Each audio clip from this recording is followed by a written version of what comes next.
making yourself into a dialing machine, because sales at the end of the day is a numbers game. When you're striving to become a successful individual, and there's one thing that you love and you're striving to be the best at that, you're going to want to learn and educate yourself on the ins and outs of whatever it possibly is. You want to learn how it works. You're looking to start a business. Well, if you can't sell, if you can't influence, if you can't persuade, good luck trying to get your business off the ground. Why it works. You want to learn the history of how it worked. You want to learn where it came from. You want to learn every single thing you can about what you want to be successful in. So that way you can be the most knowledgeable in that area, and people will come to you and learn from you, and then you will earn your respect and earn success. I think most people are smart enough to know that they latch onto the idea of going out and getting rich. You're gonna wanna picture yourself being successful. You wanna visualize. You're gonna wanna sit down, think about how you're gonna lay out your desk when you're a big CEO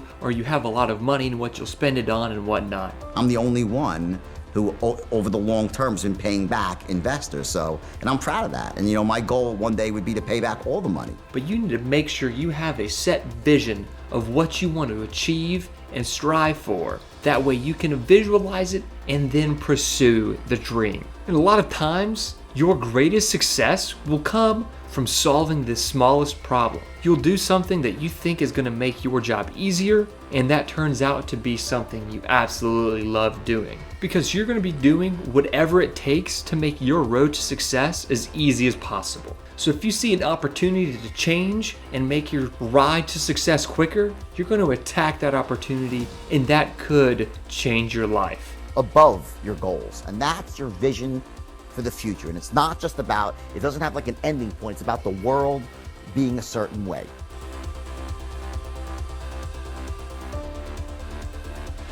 My life represents the best and the worst. To get incredibly rich at a very young age, make mistakes, lose it all, now come back to make it even more money than I've ever made before. More successful than I've ever been in my life. And it's all been done with the utmost ethics and integrity, okay? I've not cut one corner, got out of jail, seriously. And I made this, it was like something that I had to commit to myself, that no matter what, I am gonna do things right. I'm never gonna go into that spot again where I have to worry about what I say, what's in my emails, not talking. I mean, it's a terrible way to live, right? But I think that's why these lessons are so important, because the first one has to do with ethics and integrity. When in the movie, there's a scene where I go to my first day of work in that penny stock firm, and I look around and I see this sort of slipshod, weird people on the phone, like lying, screaming, and I look at the manager and I say, is this stuff legal? And he says to me, well, kindness. Let me tell you something. If he would have said that to me, I would have run out the door. I would have never worked at some place that was breaking the law. But what do you think he really said to me? He said, of course it's legal.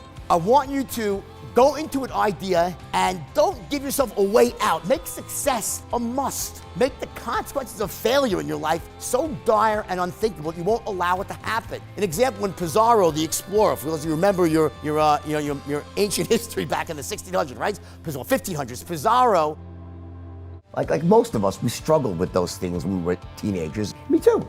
I was a science geek. I was going to be a doctor. I could biochem. I just scored perfect on my MCATs. And so I go into my adulthood with like these insecurities and saying, you know what? But once I get rich and I get powerful, then I'll feel good. So while you're out there striving for success and clawing for it, even though you feel insecure a lot and you don't feel like you're really comfortable in your own skin, I know why. It's because I don't have success yet. But then you achieve massive success and you get everything that you always wanted. I still feel the same way inside. What do I do now? And that's what you see happen, not just on Wall Street, but in Hollywood.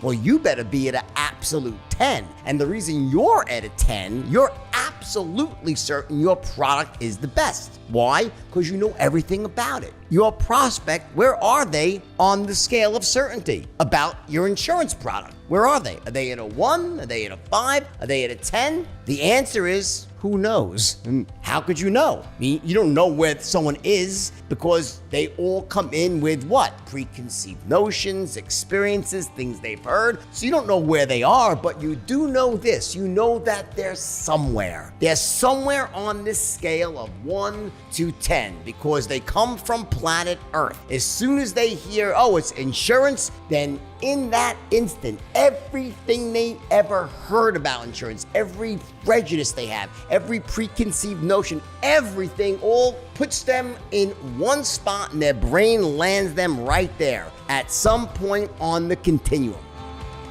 Now close your eyes for a second and imagine where you're gonna be in 1 year from now. See yourself in the picture. 1 year from now, guys, I'm gonna be giving you some distinctions tonight that are really gonna help you make more money, but just see yourself with a great life, living the exact life you want, working your tail off and loving it. It's just because I wanna keep you active, standing up here and there, digging the grooves in deeper by shouting out certain words that are important words here. So here's the deal. I invented the straight line system, which most of you probably know or heard of, or at least seen some videos on, out of sheer necessity, because I was faced with a problem that I had these 12 guys working for me, and their average IQ was basically Forrest Gump on 3 hits of LSD, right? By the time they made it into the boardroom when I was starting, they'd been conditioned to survive.